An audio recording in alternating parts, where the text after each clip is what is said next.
Mr. Chair, I just want to manifest that during the previous hearings, we were able to present already before the committee the confidential funds of the city of Davao since 1988.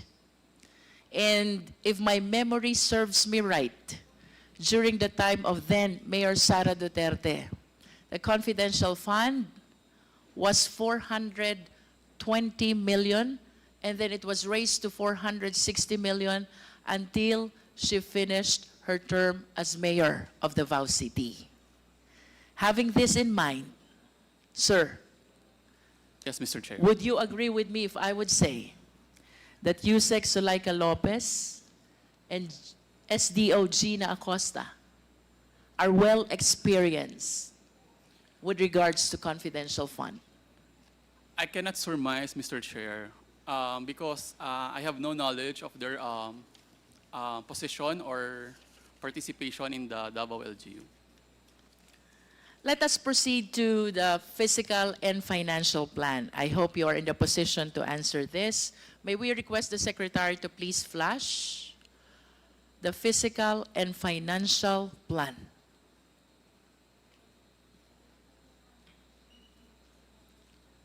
Based on this document, sir, the OVP requested for 250 million confidential funds. This is for the fourth quarter of 2022. Kaka-assume lang po ng opisina ng ating Vice Presidente. And this is for the implementation of the Good Governance Program. Do you confirm this? I confirm the document, Mr. Chair. And according to this document, the amount of 250 million confidential funds is supposed to be spent for a period of 3 months, equivalent to 90 days, representing the fourth quarter of 2022. Tama po ba? I confirm, Mr. Chair. And to be specific, that would mean October, November, and December of 2022. I agree, You Mr. confirm? Chair. And of course, you are aware also that the entire amount of 250 million was not approved. Am I correct? Yes, Mr. Chair. And what was approved by the DBM only was 125 million. Tama po? That's correct, Mr. Chair. Considering that the program that was presented to the DBM for that 250 million is 3 months, equivalent to 90 days, representing the last 3 months of the year 2022. Tama po bang sabihin that with regards to the approved 125 million confidential fund, this is supposed to be spent for a period of 1.5 months, equivalent to 45 days, part of the last quarter of 2022. I cannot tell that the amount of 125 million must be spent for 1.5 months, ma'am. But at least, sir, if we will be basing it on the fiscal and financial plan, which presented the 250 million as expenses to be incurred for the last quarter of 2022, which is equivalent to 3 months or 90 days, if the DBM approved only 1/2, then it is reasonable to assume that 125 million representing 1/2 is supposed to be spent in 1/2 number of days of the supposed 90 days. And that is 45 days. Is that a reasonable interpretation? Yes, Mr. Chair. I think It that's is a reasonable interpretation. Of course, we wish to manifest to the committee 250 million po ang request na confidential fund under the Good Governance Program. This is supposed to be spent during the last quarter of 2022. That is 3 months, equivalent to 90 days, and to be specific, the month of October, November, and December of the year 2022. Considering, Mr. Chair, that what was approved was only 1/2 of the requested amount, that is 125 million, I wish to believe that this is supposed to be spent in 1/2 of the presented period, that is 45 days or 1.5 months of the last quarter of 2022. Nonetheless, Mr. Chair, during our previous hearings, it was established already, and I wish to confirm this from our resource speaker, that 125 million confidential fund of the OVP was spent only within the period of 11 days. If we will base it on the date of check, I think it is equivalent to 11 days, ma'am, Mr. Chair. Yes, and can we please flash the next slide? There. The utilization of confidential fund, 125 million, December 21 to December 31, 2022, and that is equivalent to 11 days. Do you confirm this, sir? I confirm, Mr. Chair. Now, let us look back to the 16 million portion of the 125 million confidential fund, which was used in the maintenance or rental of safe houses. This was liquidated by the use of 34 acknowledgement receipts. Do you confirm this? I cannot confirm, Mr. Chair, because I have no participation or knowledge with regard to the disbursement or the liquidation of the I confidential understand. funds. Can we go back to Ms. Villa Del Rey? Ma'am, can we confirm that the 16 million portion of the 125 million confidential funds was liquidated by way of acknowledgement receipts, 34 acknowledgement receipts representing rental of safe houses? I cannot confirm, Your Honor, since I have no personal knowledge on the disbursement and utilization of confidential fund. Do we have a resource speaker who have knowledge about this acknowledgement receipt? There is none. Nevertheless, Mr. Chair, let this representation manifest that the records show that the 125 million confidential fund was approved for the last quarter of 2022, and 16 million out of the same amount was liquidated by way of 34 acknowledgement receipts representing rental of safe houses. And I wish to further manifest, Mr. Chair, that the lowest amount among the 34 acknowledgement receipt is 250,000, which was spent for 11 days, representing the rental of 22,000 per day for the said safe house.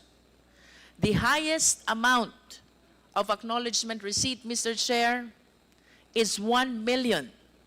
And if we divide this into 11 days, that would mean that the rental per day for the safe house is 90,000, way higher than the luxury hotels as previously presented and established in our hearings, Mr. Chair.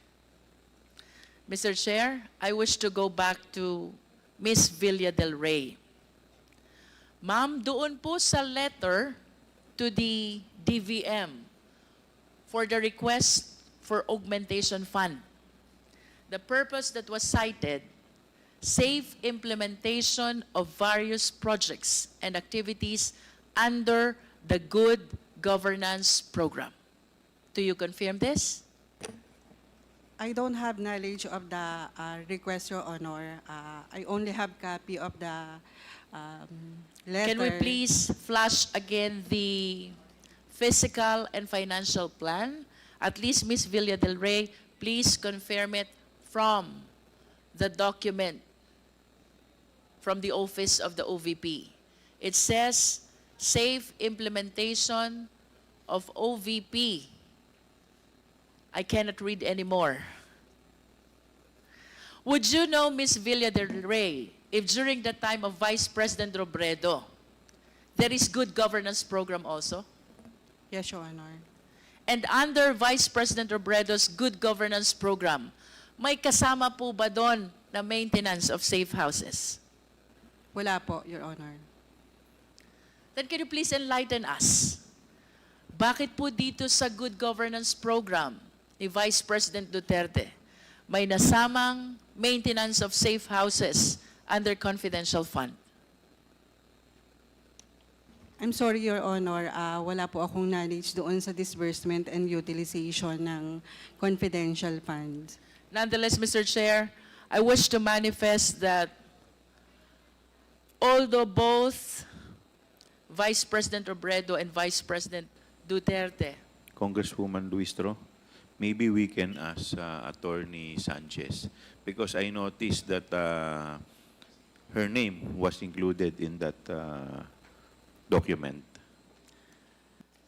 Ms. Sanchez, Attorney Sanchez, Yes, Mr. Chair, Your Honor. do you confirm that Vice President Robredo has good governance program also? Yes, Mr. Chair. Would you Your Honor. confirm that under Vice President Robredo's good governance program, there is no confidential fund? Yes, Mr. Chair. And Your would Honor. you further confirm that under Vice President Robredo's good governance program, there is no maintenance of safe houses? Yes, Mr. Chair, Your Honor. Please enlighten us.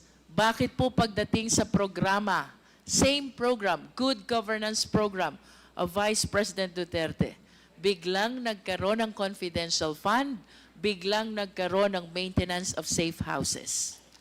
Your Honor, the budget was proposed by the Office of the Vice President, and it would be for different programs, Your Honor. But as to the details, Your Honor, I do not have information on the specific details and items to be spent under the confidential expense. Would it Your be Honor. correct to say that the key officials of Vice President Duterte altered the menu of the good governance program of then Vice President Robredo? Mr. Chair, Your Honor, I think that would be a possible explanation, Your Honor. And are they really allowed to alter the program? Mr. Chair, Your Honor, from my understanding, Your Honor, yes, that may be allowed because in the budget of the OVP, there is a general item, Your Honor, only, which is the good governance program. In other words, Attorney Sanchez, that good governance program is just a nomenclature. It's like And a, as to what will be the menu under the good governance program, that will depend on the Vice President. Am I correct? Mr. Chair, Your Honor, that is my understanding, Your Honor. And who therefore prepared the program of the good governance program under the time of Vice President Duterte?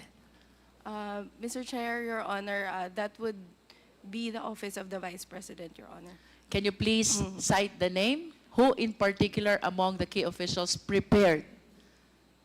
Your Honor, I do not have the specific information on who the particular persons who prepared, but the request was submitted to the Budget Division, Your Honor.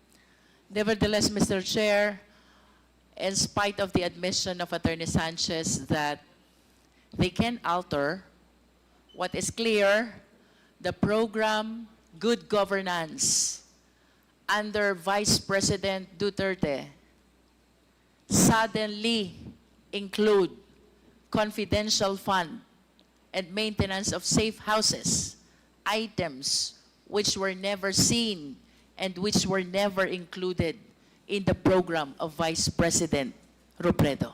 Am I correct, ma'am? That is correct, Mr. Chair. Another important observation, Mr. Chair, Attorney Sanchez. Last quarter of December 2022, OVP spent 16 million for maintenance of safe houses. Do you confirm? I have no personal knowledge, Your Honor. May we know if any one of you has personal knowledge about this? Ms. Villa del Rey? None, Your Honor. Nevertheless, let me finish this manifestation. 2022 last quarter, the OVP spent 16 million for maintenance of safe houses. This was followed by 2023 first quarter, another 16 million for maintenance of safe houses. This was followed by 2023 second quarter, another 16 million for maintenance of safe houses. And finally, 2023 third quarter, this time 5 million maintenance of safe houses. The only conclusion that I can derive from 2022 last quarter to the third quarter of 2023, meron kayong informants or assets whom you are keeping in the safe houses that the OVP is renting. The question, however, is, why suddenly, pagdating ng last quarter ng 2023, wala nang expenditure for safe houses or not even for confidential fund? San po napunta yung informant at assets nyo, which you have been keeping in your safe houses from the last quarter of 2022 to the third quarter of 2023? Yun po ba inabandon ng OVP?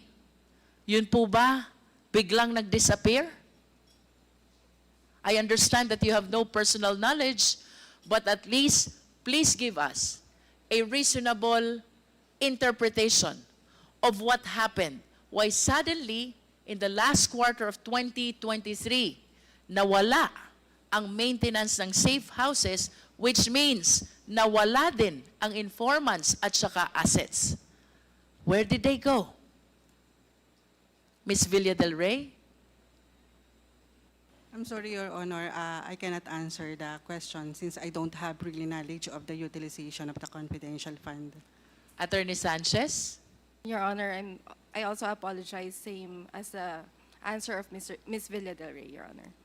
Mr. Kevin? Same, Mr. Chair, I have no knowledge or participation in the utilization of the confidential funds. Ms. Rabago? Same, Mr. Chair. I don't have a personal knowledge on the utilization of the confidential Ms. funds. Villa Del Rey, can you at least tell us who has the personal knowledge over these matters? Based on the JC and based on the issuance of cash advance, it is the Special Disbursing Officer Who as is? the accountable officer. Can you please cite the name of the Special Disbursing Officer? As shown in the check, Your Honor, it is Ms. Gina Acosta. And apart from Ms. Gina Acosta, who else has personal knowledge over these matters? I don't have idea, Your Honor. I And don't you have confirm knowledge. that Gina Acosta, the Special Disbursing Officer, whom you described earlier as confidential official with salary grade 24, is one of those who were subpoenaed and who did not appear. Tama po ba? Tama po, Your Honor. Thank you. I have nothing further, Mr. Chair. Thank you, Congresswoman.